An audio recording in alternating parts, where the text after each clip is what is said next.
I am Professor Abhishek Ghosh, and before we start the graphical method process, I would like to discuss that what is a basic grasp of the linear programming problem. Now, the linear programming problem was conceptualized by George Dancer way back way back at the time of World War II. And this concept was generally used for making strategies in war so that the other parties can win the particular war.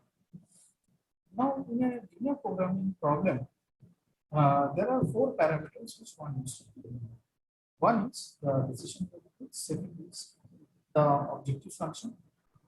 The objective function again can be the maximization or minimization in case of businesses because either the business wants to maximize its revenue or in case of minimization, the business wants to minimize its loss or its cost. So these are two cases of objective function. And in the decision variables can be bivariate in nature, can be multivariate in nature, so it can be ABCD up to a particular finite sets also. Similarly, it can be exponential or up to infinity also. So it depends actually, but in general, in management sciences or in business, the decision variables are fixed. It is a finite set of variables. Now, when we talk about the constant equations are the boundaries of the challenges which are faced by the business. So, for example, lack of demand or restricted demand or a restricted time or a limited amount of raw materials or supplies. So, this can be different types of constraints for a particular business or a firm. And last but not least, non-negativity restrictions. When we talk about the non-negativity restrictions, we must remember that so for example, in a production process, if we are manufacturing two items, say X1 and X2, the number of units which we will be producing for X1 and X2 cannot be negative. It can be obviously zero, but it will be either a positive number or zero.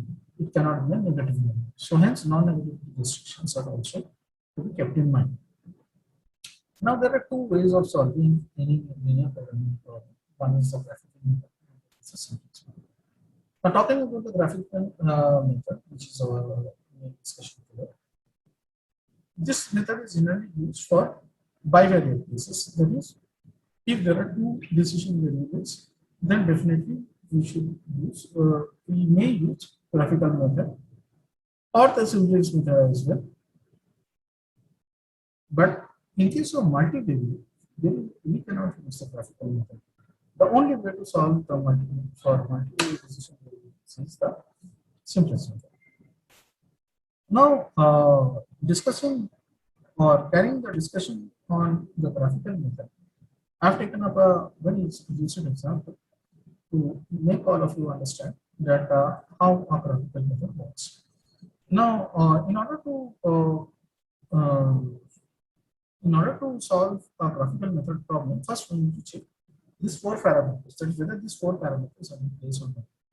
So let's check. In the problem, it is given that maximize z equals to 12x1 plus 16x2. So from this, we can come to know that this is our objective function. Because the word maximize will indicate that this is our objective. That means this equation we need to obtain the maximum value. Now, which values are to be maximized? These are my decision variables. So my decision variables in this problem are x1 and x2. These are the two values I need to maximize so that the overall value of z will be maximized. And subject to constraints. Now there are certain boundaries. What are those boundaries? The first boundary is that 10 times x1 plus 20 times x2 should be less than or equal to 120. And in the second case, it is also given that 8 times x1 plus 8 times x2 should be a less than or equal to 80. So these are the two constraints. And the last non-negative constant, non-negative restriction includes that both these variables x1 and x2 should be greater than equal to 0. Now to move ahead, now the solution, the first step of the solution is to convert this particular constraint inequalities into equalities, and then get the values of x1 and x2 to form a straight line. Now, in order to do so, the first thing what we need to do, say for example, for constant equation 1, we will take the first constant equation, that is 10 times x1 plus 20 times x2 less than equal to 120, and remove the inequality sign and change it into an equal sign. So, here, after removing the inequality, we will get 10 x1 plus 20 x2 equals to 120. And then, putting x1 is equal to 0, we will get that 20x2 equals to 120, or x2 is equal to 120 by 20, or x2 is equal to 6. So, when the value of x1 is 0, then x2 equals to 6. And similarly, when we put x2 equals to 0, we just need to substitute the value of x2 into this equation. Correct. 10x1 plus 20x2 equals to 120, and then we will get that 10 into 10x1 plus 20 into x2, that is 0, 20 into 0 is equals to 120. So 10x1 plus 0 equals to 120, or 10x1 equals to 120. Therefore, x1 will be equals to 120 divided by 10, and finally, we will get the value of x1 as 12. So here we are seeing that if x2 is equals to 0, then x1 value is equals to 12. So once we have got all the values of x1 and x2 for constant equation 1, then we will take the other constant equation. So in the other constant equation, we are observing that 8x1 plus 8x2 is less than equal to 8. Now when we are removing this inequality, we have to place equal sign in case of this inequality. And now the equation becomes 8x1 plus 8x2 equals to 8. Now putting x1 equals to 0, we get that 8x2 equals to 80, or x2 equals to 80 by 8, therefore x2 equals to 10. Similarly, in the same manner, if we put x2 equals to 0, we will get the value of x1 as 10. So here in both the cases, we have seen that when we are putting x1 is equal to 0, x2 equals to 10, and similarly x2 when equals to 0, then x1 equals to 10.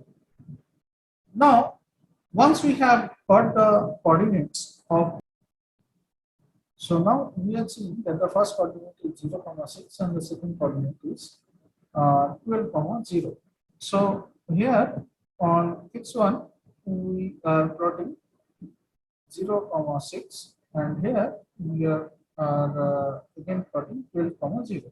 Once we join these two lines, it will form a straight line.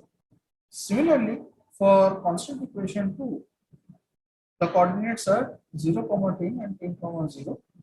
So again, if it is 0, if it is 10, 0, then here on the blue, if you see the blue marker, it is 10, 0, and over here it is 0, 10.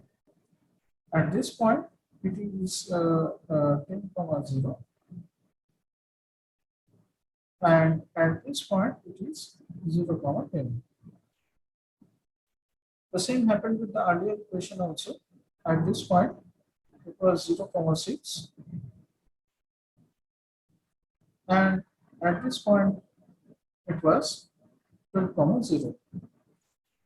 So now when both these sequential lines are constructed, again joining these 2 points with the line, and when both these lines are constructed, then this particular area, which is actually under these two lines,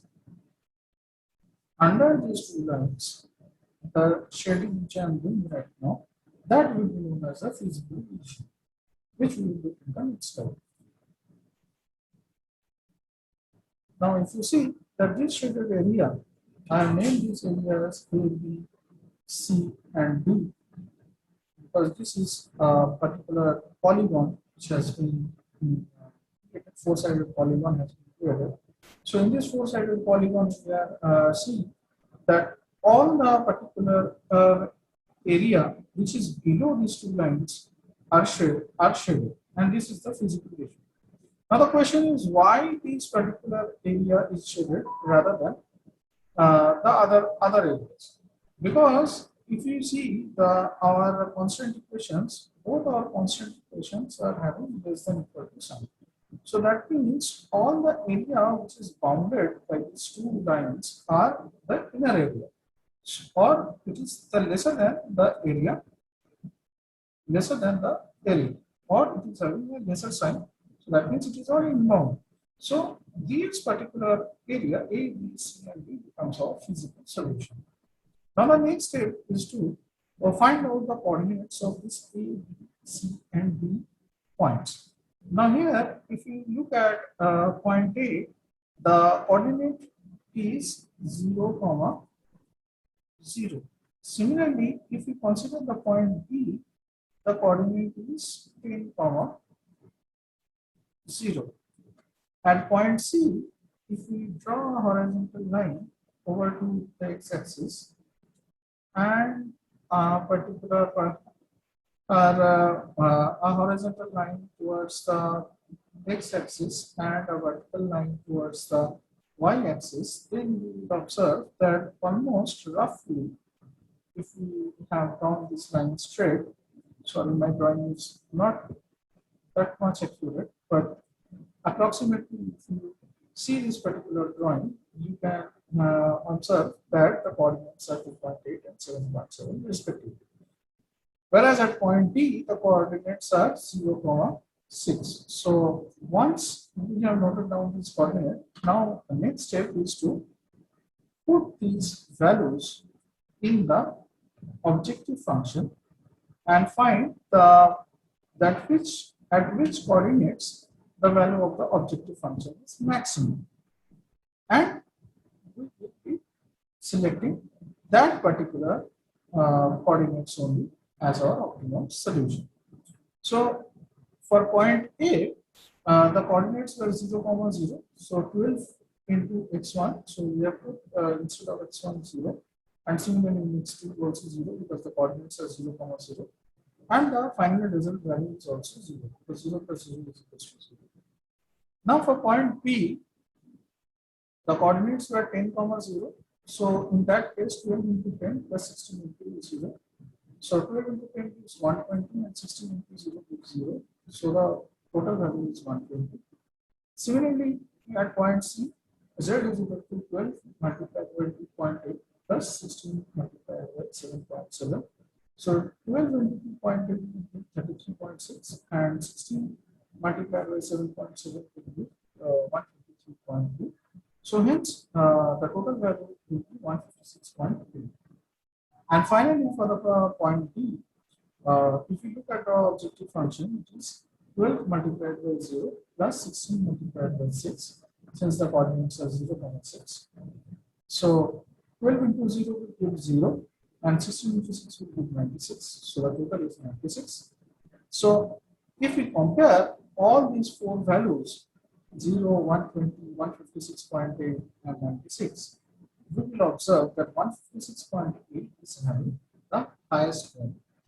Hence, we can conclude that the function has reached its optimum maximum value of 156.8 at point C with values of x1 is equal to 0.8 and x2 is equal to 7.7. Thank you everyone. I hope you have enjoyed this session.